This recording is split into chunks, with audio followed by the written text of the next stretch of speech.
તમારા બાળકને સ્કૂલમાં વેક્સિન્સ આપવી જોઈએ કે નહીં, આવો થોડું સમજીએ. આ ઇલ્યુમિનાટી ગેંગ કોણ છે? Mister Rockefeller family, mister Rothschild, mister JP Morgan and many more, જેમના અંડરમાં મિસ્ટર બિલ ગેટ્સ જેવા લોકો આવે છે. આ લોકોનું કામ શું હોય છે? દુનિયાને કંટ્રોલ કરવાનું. એટલે કે તમામ દેશના નાના મોટા નેતાઓને ઓર્ડર આપવાનું કે જે તે દેશમાં ક્યારે શું થવું જોઈએ. હમણાં જ થોડા દિવસો પહેલા મિસ્ટર બિલ ગેટ્સ આપણા દેશના વડાપ્રધાનને મળવા માટે આવ્યા હતા. એ જ દરમિયાન આ વેક્સિનેશન પ્રોગ્રામની ડીલ થઈ હતી, જે મિસ્ટર બિલ ગેટ્સ તેમના આકાઓ પાસેથી ઓર્ડર મળ્યો હતો. આ વેક્સિન શાની છે? નાની દીકરીઓને ભવિષ્યમાં જે કેન્સર થવાનું છે તેને અટકાવવાની. તમામ સ્કૂલોમાં આ વેક્સિન પ્રોગ્રામ માટેનો ઓર્ડર આપવામાં આવ્યો છે. ભારત દેશમાં 1.4 કરોડ દીકરીઓ એવી છે જેમની ઉંમર 8 વર્ષથી 14 વર્ષ છે, જેમને ગવર્મેન્ટ તરફથી ફ્રીમાં આપવાની તમામ જાહેરાતો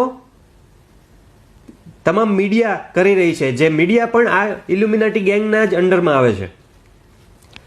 આપણા 4-5 વર્ષ પહેલાં આપણી પાસે એક અનુભવ છે કે કોરોના ટાઈમે કેવી રીતે બધાને જબરદસ્તીથી વેક્સિન્સ આપવામાં આવી હતી અને પછી કેવી રીતે કોરોના પરિસ્થિતિ બગડી હતી અને કેટલાય લોકોએ જીવ ગુમાવ્યો હતો.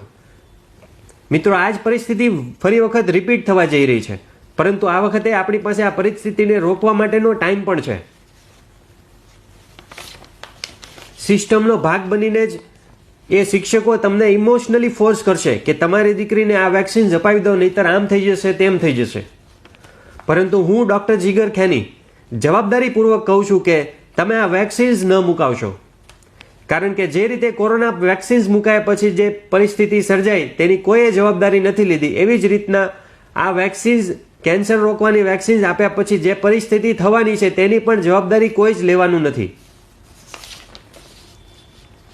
અને ગુજરાતના તમામ શિક્ષકોને હું અપીલ કરું છું કે કોઈ પણ દીકરીને જબરદસ્તી વેક્સિન્સ આપવાનો પ્રયત્ન ના કરશો.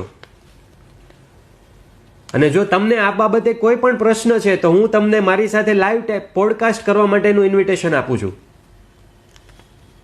મા બાપ દીકરીઓને સ્કૂલમાં ભણવા માટે મોકલાવે છે, તમારા એજન્ડાઓનો ભાગ બનવા માટે નહીં. જો તમે વ્યક્તિગત રીતે જવાબદારી નથી લેતા કે આ વેક્સિન્સ પછી શું થવાનું છે, તો તમને કોઈ દીકરીના જીવ સાથે ખિલવાડ કરવાનો કોઈ જ અધિકાર નથી. અને સ્કૂલ કે ગવર્મેન્ટ ઓફિસર તરફથી કોઈ આ વેક્સિન્સ બાબતે કોઈને ફોર્સ કરવામાં આવે તો તમે આ મારો વિડીયો એમને બતાવી શકો છો.